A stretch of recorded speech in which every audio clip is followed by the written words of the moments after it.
mensuel. C'est quoi ça ? Un projet de récolte de protection hygiénique dans le Brabant wallon pour les personnes touchées par la précarité menstruelle. La précarité quoi ? Précarité menstruelle. C'est quand les personnes qui ont de faibles revenus doivent prévoir un budget assez conséquent pour pouvoir se procurer des protections hygiéniques. Bah oui, ça coûte pas rien les protections hygiéniques. Parce qu'on peut être sûr que si les hommes se mettaient tout d'un coup à avoir leurs règles, il faudrait pas un mois pour que ce soit gratuit ou remboursé par la Sécu.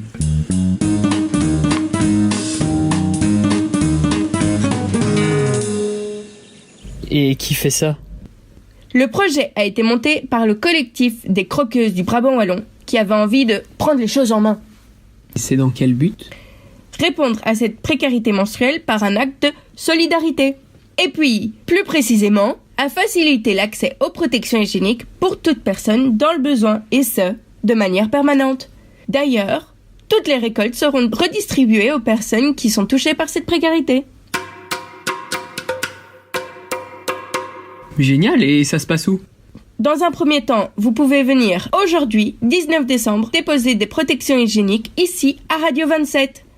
Ensuite, nous cherchons encore des lieux qui pourraient accueillir de manière permanente une récolte de protection hygiénique. Nous pensons notamment à des ASBL en contact avec un public précarisé, les CPAS, les hôpitaux, pourquoi pas des maisons de jeunes et encore plein d'autres.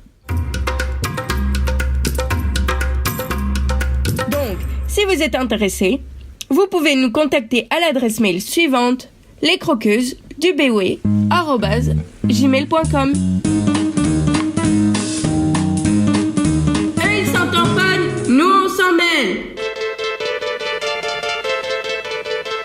27 for Life sur radio27.be. Les loyers sont hors de prix. Les loyers sont souvent, mais hors de prix. Les loyers sont souvent hors de prix.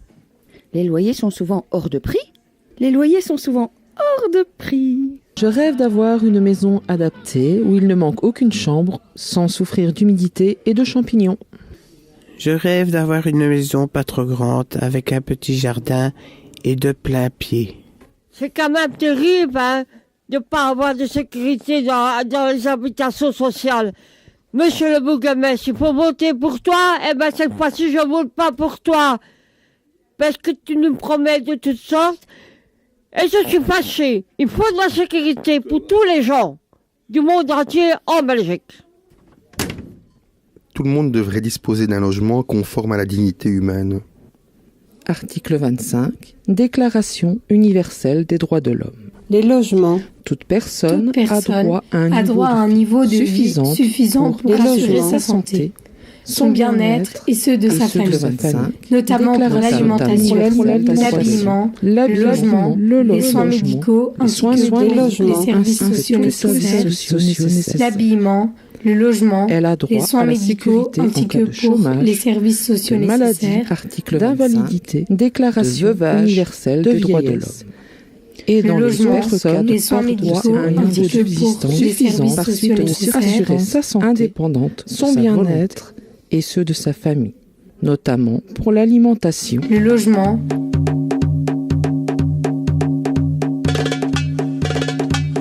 Article 25. Déclaration universelle des droits de l'homme. Toute personne a droit à un niveau de vie suffisante pour assurer sa santé, son bien-être et ceux de sa famille, notamment pour l'alimentation, l'habillement, le logement, les soins médicaux ainsi que tous les services sociaux nécessaires. Elle a droit à la sécurité en cas de chômage, de maladie, d'invalidité, de veuvage, de vieillesse et dans les autres cas de perte de ses moyens de subsistance par suite de circonstances indépendantes de sa volonté.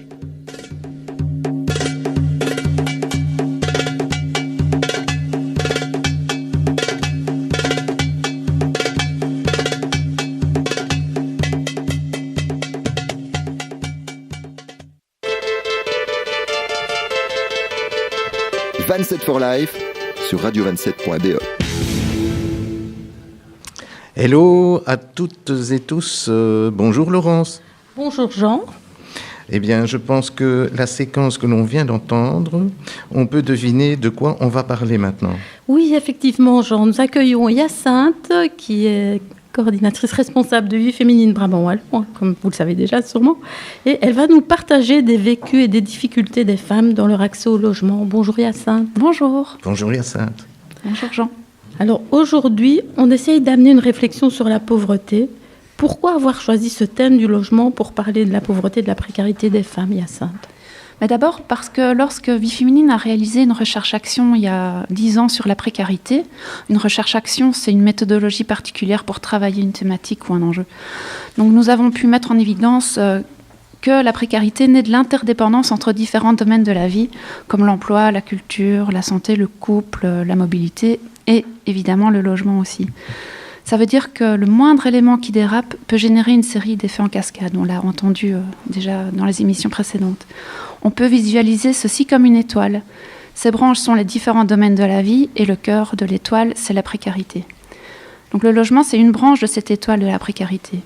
Un toit assure une stabilité et une sécurité qui permettent de développer tous les domaines nécessaires à une vie décente. Mais si cette branche casse, elle entraîne avec elle d'autres domaines de la vie.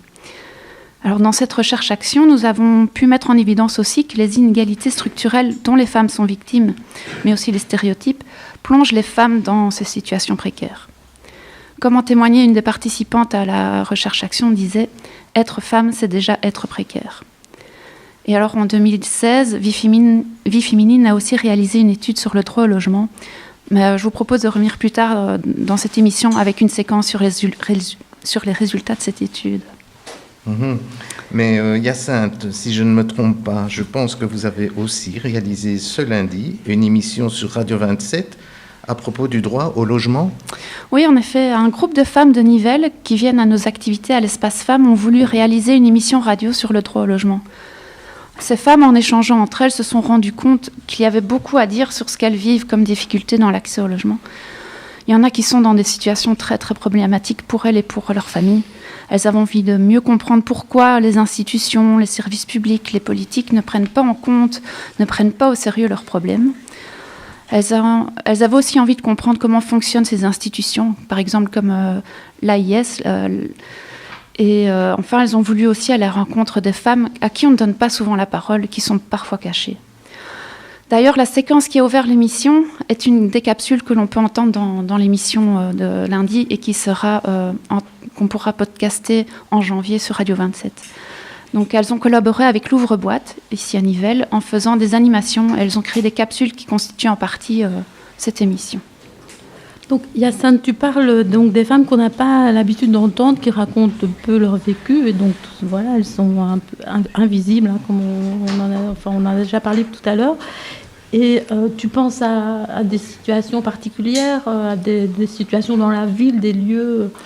Ben oui, elles ont été dans le quartier des habitations sociales à Sainte-Barbe, à Nivelles. Elles ont été à la rencontre d'habitantes au bar à soupe de la Croix-Rouge et aussi chez les habitantes. Je vous propose d'écouter ce qu'elles ont récolté comme témoignage. Qu'est-ce que tu aimes bien à Sainte-Barbe et qu'est-ce que tu n'aimes pas ? Bon, moi, je suis là depuis 10 ans. Je me plais bien, mais je voudrais bien déménager quand même. Mais le problème, avec l'âge que j'ai, je ne me vois pas déménager. Deuxièmement, il y a un manque de propreté dans Sainte-Barbe. Il ne faut pas généraliser, ah voilà. Non, tu as dit dans Sainte-Barbe. Il ne faut pas généraliser, ma chérie. J'ai beaucoup de choses à dire. Me dire que ça me plaît, non, parce qu'il y a énormément de difficultés pour les personnes, pour les mamans, pour les enfants, pour les personnes à mobilité réduite, pour les personnes âgées. Il y a énormément de détritus. Il y a toujours des gens qui mettent le feu dans les immeubles. On trouve souvent des matières fécales dans les ascenseurs, dans les escaliers. J'ai dû même emmener ma fille une fois à l'hôpital parce qu'elle est tombée malade et on m'a dit qu'effectivement c'était à cause de caca. Et voilà, donc elle a dû être soignée, elle a pris des médicaments, mais donc on ne voit pas toujours que quand ça fichipote dans les petits boutons des ascenseurs à cet âge-là. Voilà, il faut leur laver régulièrement les mains. Voilà, donc au point de vue d'hygiène, je suis pas contente. Au point de vue de maintenance, ça va mieux parce que j'ai contacté des personnes au Roman Pays qui font le nécessaire. Ce qu'il faudrait améliorer, en fait, ils ont enlevé les jouets d'enfants, donc dans les plaines de jeux pour enfants. Ils devaient les remplacer par des jeux plus adaptés et plus à la norme. Mais ça fait bien, si je ne me trompe pas, plus de 2 ans qu'ils les ont enlevés et ils n'ont toujours rien mis. Donc il n'y a pas de balançoire, il n'y a pas de toboggan. Donc les enfants, bon, eux sont un peu lésés. Et ça je trouve que franchement, ils devraient refaire. Refaire un comité de quartier comme il y avait avant, des kermesses et tout. Ça c'était génial. Hein. Des fêtes pour les enfants et tout. Et donc il fait... Qu'est-ce que je faisais? Oui. De tout. Servir à manger, faire les jeux avec les enfants, faire la chasse aux œufs, j'étais déguisée en lapin, faire le carnaval avec le comité, toi aussi, tout le monde. Non. Ça, c'était bien, c'était les meilleurs moments. Hein. Et maintenant, il n'y a plus, c'est fini, c'est mort. Ça remonte à assez longtemps que le quartier Sainte-Barbe était stigmatisé parce que, il y a des gens d'origine modeste. Ça a été mal fréquenté pendant quelques années où il y avait beaucoup de drogue qui circulait, beaucoup de bagarres, etc. Donc les gens n'aiment pas cette enclave dans Sainte-Barbe. Bon, maintenant ça a énormément changé. Déjà que la ville de Nivelles, la police, le bourgmestre, etc. ont éjecté, si je puis dire, des personnes indésirables. Donc maintenant ça s'est remis à la norme. C'est un quartier comme les autres, mais malgré tout, on a beau faire, ce quartier reste stigmatisé. Il n'y a rien à faire quand on dit on habite Sainte-Barbe. Il y a un petit silence, il y a un silence qui se fait et on est nombreux qui aimons bien Sainte-Barbe, on se sent bien chez nous. On aimerait bien essayer que ça s'arrête, mais on ne sait pas comment faire. Bien, donc c'était donc les témoignages récoltés dans le quartier Sainte-Barbe à Nivelles. Donc on entend bien on constate bien que le logement en tout cas n'est pas seulement une question d'avoir un toit et 4 murs. Oui, effectivement, le logement c'est plus que ça, c'est un cadre de vie, des lieux communs partagés et partagés parfois dans la difficulté comme on a pu l'entendre. Ce qui me frappe aussi, c'est la stigmatisation dont sont victimes les personnes qui vivent dans ces habitations sociales. Mais les stéréotypes sont aussi actifs quand on cherche un logement sur le marché privé. L'étude de vie féminine sur le droit au logement montre bien les différentes discriminations dont sont victimes les femmes. Donc, à ce propos-là, Hyacinthe, je pense qu'on va écouter maintenant une capsule et c'est Soisic Dubo, qui est la coordinatrice de toutes les matières socio-économiques à vie féminine, qui va parler justement de cette problématique. À Vie Féminine, on a fait une étude qui s'appelle Le logement, un droit pour toutes, qui vient en fait de réalités que nous ont relayées les femmes avec lesquelles nous étions en contact et des réalités qui nous sont encore relayées aujourd'hui.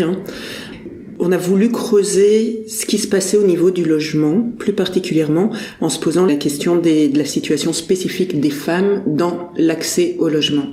Et ce qui ressort de ça, ce qui en découle, c'est qu'il y a des difficultés spécifiques quand on est femme à accéder au logement.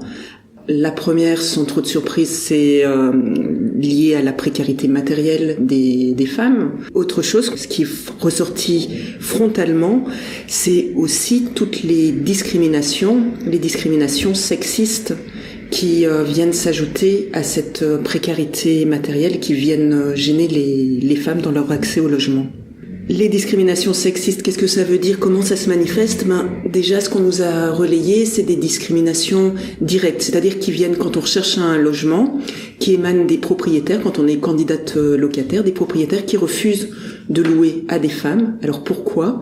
À des femmes parce qu'elles sont des femmes seules avec des enfants et que les propriétaires n'ont pas envie de louer à une femme seule avec des enfants.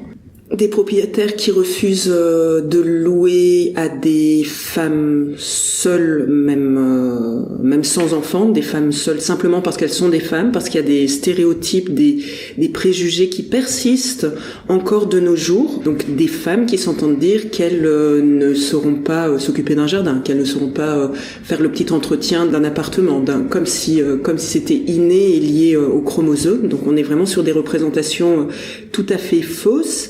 Donc là, on est sur des discriminations frontalement sexistes qui viennent se doubler ou s'accompagner aussi dans certains cas de discrimination raciste. Là que rencontrent les femmes racisées et dont elles nous font part aussi. Donc cette difficulté renforcée à trouver un logement avec toujours ce soupçon de est-ce que ce serait pas lié à ça quand on se reprend pas des remarques directes. Les discriminations sexistes, elles sont renforcées aussi de discriminations qu'on peut appeler larvées ou cachées, qu'on voit moins et qui s'affirment moins directement, mais qui sont liées, qui sont plus systémiques en fait, qui vont être liées à des tailles de logement qui ne sont pas adaptées. Par exemple, aux femmes seules avec des enfants. Ben voilà, s'il n'y a pas des logements en suffisance sur le marché du logement, c'est un frein d'office parce que il va y avoir une compétition entre les personnes pour y accéder et donc c'est forcément discriminatoire dans l'offre elle-même. C'est aussi des discriminations qu'on va pouvoir retrouver quand on veut accéder à un prêt hypothécaire. Donc un prêt hypothécaire, dans l'absolu, tout le monde peut y accéder, sauf qu'il va falloir prouver certains revenus, prévoir une certaine épargne, et du coup, si on a des plus petits revenus, on va moins être dans les conditions, donc on est sur ce qu'on peut appeler des discriminations indirectes, des discriminations larvées, qui peuvent conduire jusqu'à même à une forme de violence. Si on regarde l'autre face, quelque chose qui est peu documenté, dont on parle encore peu aujourd'hui, c'est les arrangements, et ça je mets entre de gros guillemets, en fait on peut vraiment parler de violence, donc des propriétaires qui louent contre échange sexuel. Donc là on est vraiment sur une forme de violence. Moi, je me suis retrouvée avec les 6 enfants dehors. On a dormi dehors pendant 4 jours. Je suis passée à la CPS. J'ai écrit aux abbayes, toutes les abbayes en Belgique. J'ai reçu beaucoup d'aide. J'ai eu beaucoup d'aide parce que, déjà, il y avait 6 enfants. J'ai pris sur moi aussi parce que 3 ans que j'ai galéré, mais vraiment galéré, quoi. Et même mon gamin, les 2 grands ont trouvé une cuisinière aux grosses poubelles. Ils les ont ramenés, on l'a nettoyé, on était tout contents. Super. Chaque truc qu'on trouvait, même dans les grosses poubelles, on l'a fait. Et c'est ça, je me dis, je suis passé au-dessus de beaucoup de choses, et que maintenant je m'en fous des regards des gens. Maintenant je suis arrivé à quelque chose avec mes enfants et on est bien. Je suis allée à la police pour dire, j'avais quitté le logement, mais avec les enfants. Ils m'ont demandé si je voulais porter plainte pour coups et blessures. J'ai pas porté plainte, j'ai laissé comme ça. Même à la police, ils me disaient, mais vous devez retourner chez vous avec vos enfants et mordre sur votre chic de ce qui se passe chez vous. Et j'ai dit non, je peux pas. Je peux pas. Le CPS m'a donné un logement, à 100 mètres de où j'habitais. Donc il est venu me casser mes carreaux, il venait m'insulter, il venait... Vivre dans la précarité pour les femmes, c'est pas seulement la précarité économique telle qu'on la pense au premier abord, c'est aussi vivre dans un chez-soi qu'on sera peut-être amené à quitter du jour au lendemain. Pourquoi ? Là, c'est la question des violences conjugales qui touchent encore de trop nombreuses femmes en Belgique aujourd'hui. Qui causent de réelles ruptures dans les vies de femmes et qui les amènent à devoir quitter précipitamment ou à devoir chercher du jour au lendemain une échappatoire ou au contraire à se retrouver coincé dans un logement dangereux avec un compagnon violent qui pourrait devenir meurtrier dans le pire des cas. Donc on est dans cette situation qui est trop présente chez les femmes et qui va avoir plein de conséquences parce que pour une femme l'option de la rue, se retrouver à la rue, ça va être l'option qu'on va rejeter au maximum. Pourquoi bien sûr les hommes aussi vont rejeter cette option au maximum, mais pour les femmes ça va être encore une zone beaucoup plus dangereuse parce qu'on va être à la merci de nouvelles violences, dont de nouvelles violences sexuelles, dont des agressions aussi spécifiques. Si jamais on a des enfants, on ne peut pas se retrouver à la rue avec, sinon nos enfants on va en perdre la garde. Donc les femmes repoussent cette possibilité au maximum en essayant d'aller frapper à toutes les portes, en essayant de faire appel au réseau social, amical, familial quand on en a un. Là aussi, selon notre si on habite dans une ville, dans un village qui n'est pas notre village d'origine, on va avoir moins de ressources. Si on vient de l'étranger, je pense notamment aux femmes qui viennent dans le cadre de regroupement familial, là ça peut être aussi une impasse totale. Donc il y a ce rejet de la rue au maximum, de faire appel au réseau, aux possibilités qu'on a, et si on le peut, aux solutions qui peuvent être proposées collectivement et mises en place, portées par des politiques, donc des places d'accueil dans des maisons familiales, dans des maisons pour femmes victimes de violences conjugales, dans des accueils d'urgence. Mais là on rentre dans une autre problématique, il faut qu'il y en ait à proximité, dans lesquelles on se sente en sécurité et qu'il y ait des places disponibles au moment où on en a besoin. Voilà donc l'analyse et les témoignages portés par Soisic Dubo et Vie Féminine. Donc ce témoignage, il met vraiment le lien entre les violences conjugales et le logement. Et Hyacinthe, tu vas nous expliquer, en fait tous ces constats ils sont sortis d'une animation que vous avez réalisée dans la formation Visa pour l'emploi de l'ASBL Mode d'emploi. C'est le service d'insertion socio-professionnelle de Vie Féminine. Oui, effectivement. Donc, l'animation portait sur la précarité de logement et ce sont les réalités de violences conjugales qui sont ressorties principalement. Donc, je pense qu'il faudrait une émission entière sur cette thématique particulière pour bien entendre correctement toutes les réalités. Et donc on entend bien que partir ou ne pas partir de chez soi, c'est pas un réel choix, que le logement il est central dans la problématique des violences conjugales. Mais oui, et donc on comprend que pour les femmes victimes de ces violences, la question du logement est particulièrement difficile. Soisic a parlé des femmes seules avec enfants qui vivent des difficultés dans l'accès au logement, mais au niveau du public, du logement public, quelles sont les réponses que les politiques locales peuvent amener selon toi ? À Nivelles, justement, elles se sont aussi posé cette question-là, et donc elles ont décidé de participer à un apéro politique organisé par le CNCD 1111 et porté par d'autres organisations, juste ici avant les élections d'octobre. Et elles en ont profité pour poser quelques questions aux représentants des différentes listes à Nivelles. Voici un extrait. Parmi les critères d'attribution des logements publics, aucun intérêt n'est porté aux besoins des familles monoparentales, ce qui pénalise surtout les femmes. Comment prendrez-vous en compte les besoins des plus fragiles, souffrant le plus d'un grand besoin de logement à un prix abordable ? Les familles monoparentales, les jeunes cherchant l'émancipation et les personnes âgées.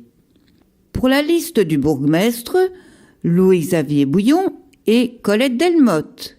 Il y a déjà des critères de priorité pour certains cas particuliers, femmes battues, SDF et des trucs comme ça. Si vous voulez, si une personne n'a pas la possibilité d'accéder à un logement public, qui trouve dans une ville comme Nivelles un logement à un loyer acceptable, il faut une garantie locative. Les CPS peuvent octroyer des garanties locatives pour accéder déjà au logement. Et justement, le problème, c'est aussi s'il y a les prix abordables. Oui, mais ça, c'est le problème de l'offre et la demande. Ça, on peut relayer l'information au niveau de la région wallonne, mais nous ne sommes pas compétents au niveau de la commune, au niveau local, pour modifier la réglementation. Donc, ça dépend de la région wallonne. Au niveau communal, si ce n'est que des logements appartenant à la commune, et voilà, on n'a pas beaucoup de latitude. Pour défi, Véronique Van de Goor. Alors, moi, je propose un logement 2H, un logement kangourou. C'est-à-dire que la personne âgée qui est dans son habitation depuis 20-30 ans, je comprends que c'est difficile de la faire déménager parce qu'elle est dans sa maison. Et la femme qui est seule avec son enfant et qui sait pas se payer un loyer, mais ça doit être surveillé, attention. Le loyer serait moindre parce que ce serait 2 personnes qui habiteraient, on n'augmenterait pas le loyer parce que normalement les habitations sociales c'est selon les revenus. Et donc la personne avec son enfant pourrait aider la personne âgée. Peut-être qu'elle pourrait, voilà, la personne âgée aurait peut-être un petit bout, elle serait plus toute seule. Et je pense que ce serait vraiment une action intergénérationnelle. Pour Écolo, Pascal Rigaud. Je pense que ce qu'il y a peut-être une première chose à faire, c'est peut-être améliorer la lisibilité et peut-être procéder à une simplification administrative là-dedans. Ça reste généralement un vœu pieux, mais en tout cas un peu améliorer les procédures et les simplifier pour que la personne qui est demandeuse d'un logement social puisse davantage s'y retrouver. Il ne faut pas demander. Pour la liste ensemble, Bernard Dereau et Evelyne Van P. Donc, il faut vraiment que, en charge d'urbanisme, dans ces nouveaux quartiers qu'on a tellement tendance à construire, pour nous, ça grandit trop vite. Mais il faut au minimum veiller à ce qu'il y ait la même proportion de logements sociaux que sur la ville, c'est-à-dire 10% par quartier au moins. Et puis aussi veiller à ce qu'il y ait de logements, logements moyens accessibles pour les jeunes familles. Voilà, donc on entend ici que tous les partis ne sont pas forcément sur la même longueur d'onde concernant les solutions pour améliorer l'accès au logement dans une ville comme Nivelles. Et donc, vous allez revenir avec cette thématique-là dans une prochaine émission au mois de janvier, Hyacinthe. Oui, donc c'est l'émission qui était normalement qui devait être diffusée en direct ce lundi, mais on a eu un petit souci ici à Radio 27. Mais donc elle a été enregistrée lundi et elle sera diffusée après le 25 janvier sur Radio 27 et je vous invite à la podcaster donc radio27.be. Et donc à propos de vie féminine, quelles sont les revendications par rapport au droit au logement pour les femmes ? Eh ben, c'est exactement la question que nous avons posée à Soisic et qui va nous passer l'extrait maintenant. Par rapport au logement, il y a de nombreuses revendications à porter parce que c'est un champ qui est extrêmement vaste. Ici, j'en pointerai 3. La première, c'est une politique volontariste en matière de création de logements publics. De logements publics, donc j'entends notamment tout ce qui est logement social, des logements publics dans lesquels il fait bon vivre, qui sont intégrés au niveau du tissu urbain, qui conviennent aussi aux besoins des personnes et des familles avec toutes les modalités des couples qui se séparent, des familles qui se recomposent, des changements qui arrivent dans la vie des personnes. Le deuxième point que je mettrai en avant, c'est du côté du secteur privé, parce que là aussi il y a des choses à faire prioritairement, comme lutter contre les discriminations. Il y a des moyens, il y a des choses qui existent comme des dispositifs de testing, de tests de situation qui permettent de débusquer les discriminations sexistes, racistes, classistes aussi en termes de personnes précarisées qui vont être, ou supposées précarisées qui vont être discriminées. Donc il y a des choses qui peuvent être faites. Il y a nos textes aussi, nos textes, nos lois par rapport au bail, tout ça qui peuvent être bétonnées à ce niveau-là, plus qu'elles ne le sont à l'heure actuelle. Il y a aussi au niveau privé tout ce qui est de contrôle des loyers, que ce soit une grille indicative des loyers, un plafonnement des loyers. Il y a des mesures qui peuvent être développées, mises en place pour éviter que tout repose sur le secteur public. Le secteur social ne doit pas pallier l'inaccessibilité dans le secteur privé des logements. Le troisième point à mettre en avant ici, c'est la suppression du statut de cohabitante-cohabitant, qui est une revendication qui est portée depuis de longues années par les associations de femmes, les associations féministes et vie féminine. Ce statut de cohabitant qui nuit aux solidarités, qui fait que l'on voit ses revenus baisser, réduits, ses revenus de chômage, ses allocations de handicap, ses revenus de CPAS, parce que l'on vit avec une autre personne, quels que soient les liens avec cette autre personne, qui empêche des parents, dont des mères, d'héberger leurs enfants adultes, qui empêche des femmes monoparentales de se mettre ensemble dans un hébergement pour réduire les coûts et se rendre des services, qui empêche toute forme de solidarité à ce niveau-là et qui est une une injustice, dans une réduction des droits auxquels justement on a droit. Et derrière ce statut de cohabitant, plus globalement, pour sortir de la sphère du logement, parce qu'elle n'est pas coupée de tout, c'est de lutter contre la précarité. Parce que si la situation du logement est telle, c'est parce que les personnes, dont les femmes au premier rang, vivent des situations de précarité accrue, parce que à l'heure actuelle, les politiques sont vers une fragilisation des allocations de chômage.